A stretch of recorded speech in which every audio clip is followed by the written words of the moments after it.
Remember words by reading essays. Whispers and shadows. Good morning. We're going to study a passage titled Whispers and Shadows. Please listen the entire text once to give you a general understanding of the story.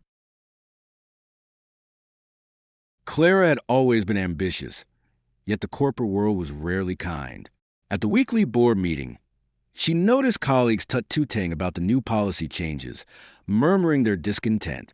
A few dared to demur at her suggestions, believing they were too bold for a fragile market. Some rivals seemed to matter less to her initially, but their constant scheming began to feel no shame in undermining her projects. Clara would sometimes shudder at the rumors spread to tarnish her reputation. She realized the odds were stacked against her, yet she refused to give up. Her critics were relentless. They tut-tooted and whispered, remaining iffy about her methods, often dismissive of her accomplishments. Every mistake seemed to hold troubling implications for her career, while unhealthy office politics proved toxic to her mental state. Some even openly heaped derision on her team, and senior managers would sniff at her ideas, mocking them in meetings. Clara learned to shun petty gossip and to pooh-pooh baseless criticisms. She knew not to be starry-eyed about flattery or temporary praise, even when her projects were hard hit by unforeseen setbacks. Instead, she focused on the positives, finding colleagues who were lavish in their support. She ignored the daily babble from office chatterers and began to do soul-searching about her leadership decisions. Whenever someone tried to bridle her authority or question her judgment, she maintained composure, letting results speak louder than words. By the end of the quarter, Clara's resilience and clarity of purpose allowed her to turn the shadows into a stage for success. Those who had doubted her could only watch, silenced by her quiet strength. Now, let's listen to the passage a second time. As we go through it, I will pause to explain some key vocabulary and useful phrases that are important for your comprehension. Clara had always been ambitious, yet the corporate world was rarely kind.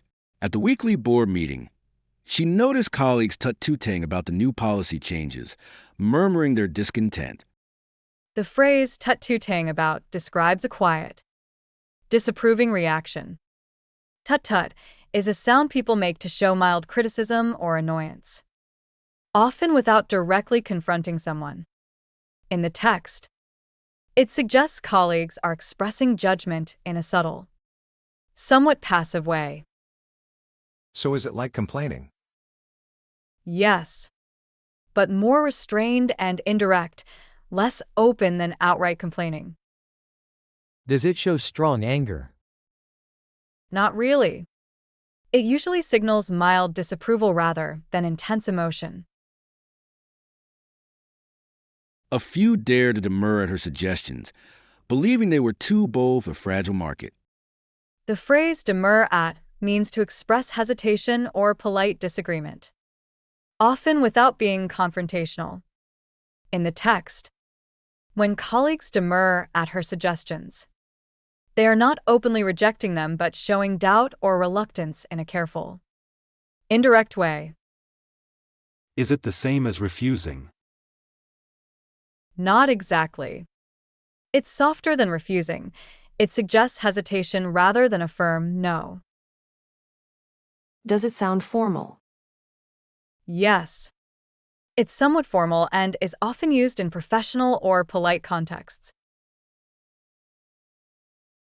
Some rivals seemed to matter less to her initially. The phrase matter less to means to be of lower importance or significance to someone. In the text, when certain rivals matter less to Clara, it suggests she initially doesn't consider them very important or worth her attention. Does it mean she ignores them completely? Not necessarily.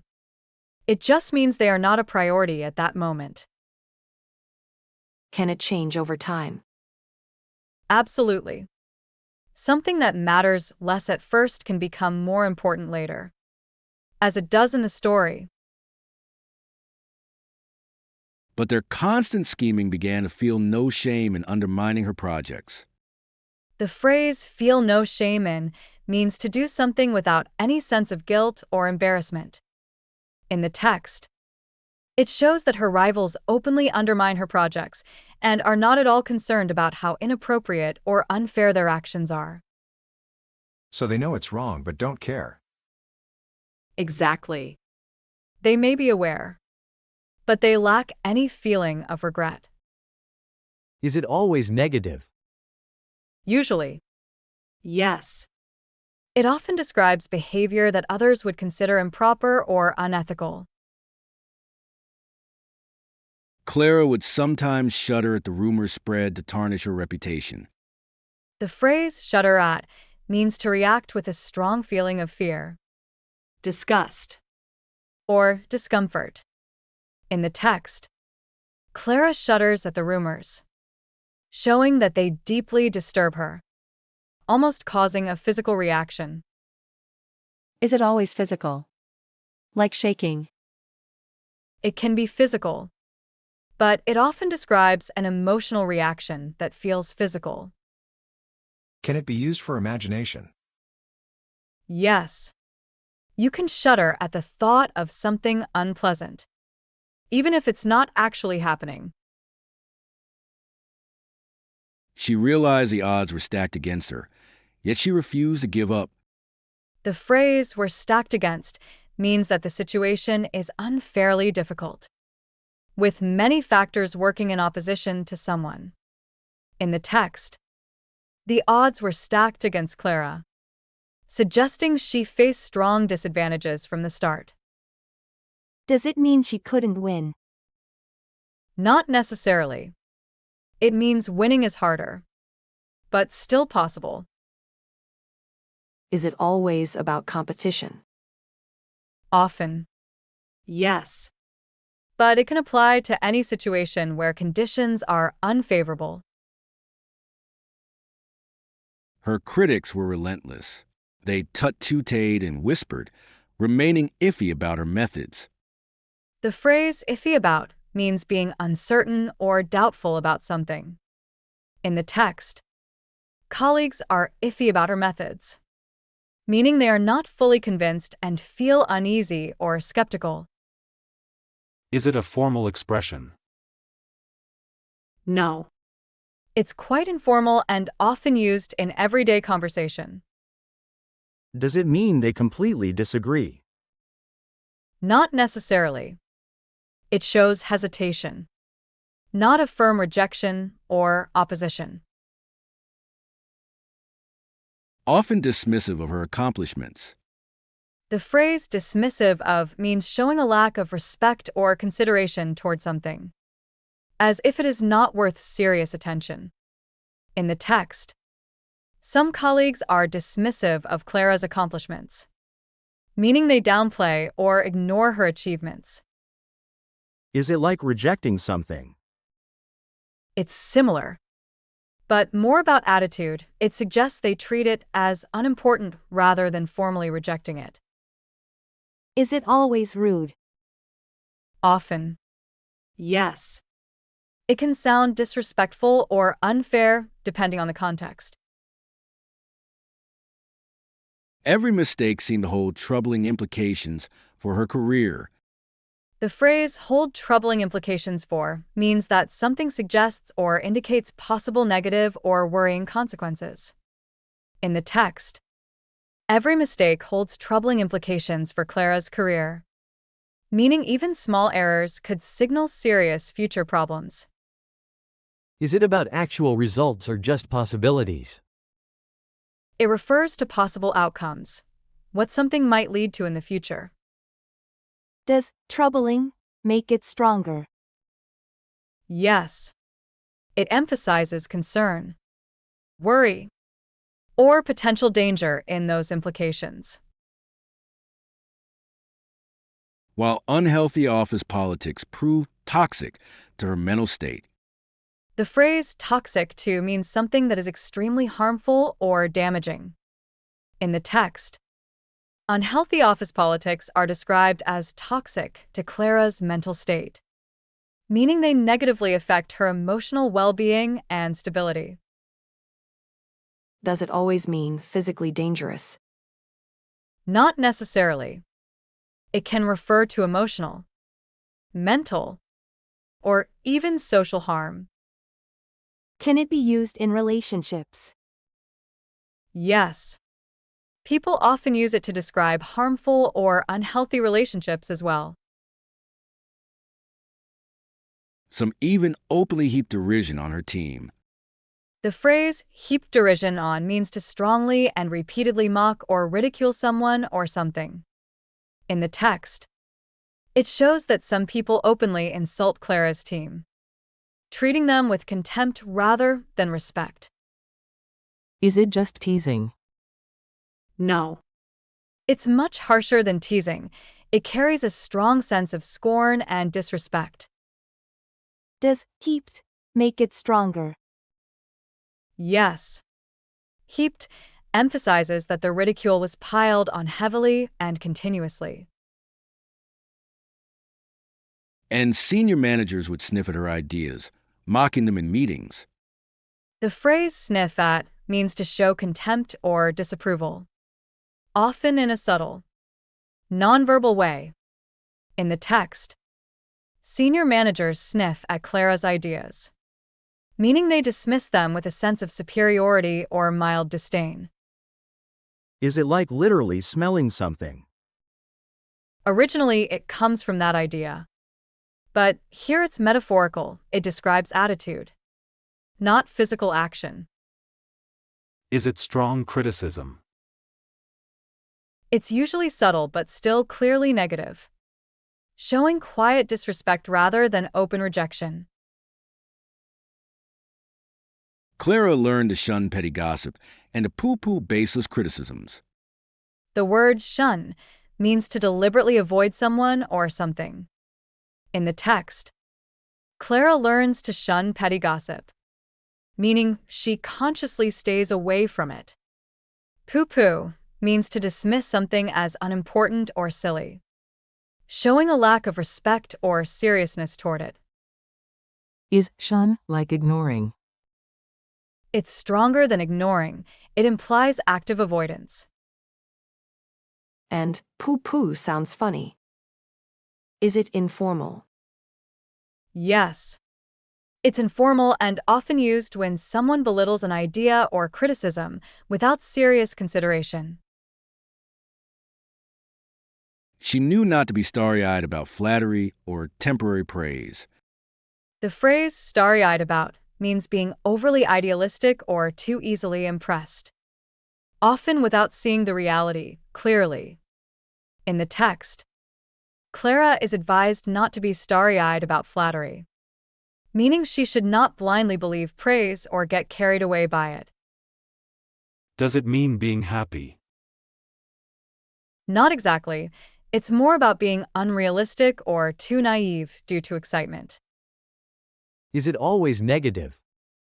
It can be slightly critical, but it's often used as a warning to stay practical and grounded. Even when her projects were hard hit by unforeseen setbacks. The phrase hard hit means being strongly affected in a negative way, usually by problems or sudden difficulties. In the text, Clara's projects are hard hit by unforeseen setbacks, showing they suffer significant damage or disruption. Is it only used for business situations? No. It can be used for many contexts, like the economy, health, or even communities.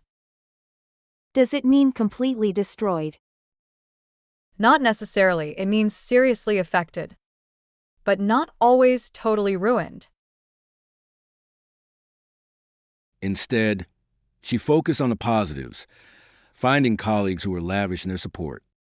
The phrase lavish means to give something generously, abundantly, or in large amounts. In the text, Clara finds colleagues who are lavish in their support, meaning they offer her strong and generous encouragement. Is it always about money? No. It can refer to time, praise, attention, or emotional support as well. Does it sound positive? Yes, it usually has a positive meaning, showing generosity or abundance. She ignored the daily babble from office chatterers. The word babble means continuous, informal, or slightly meaningless talk, often where many people are speaking without much focus. In the text, Clara ignores the daily babble from office chatterers, meaning she tunes out distracting or unimportant conversation. Is it always negative?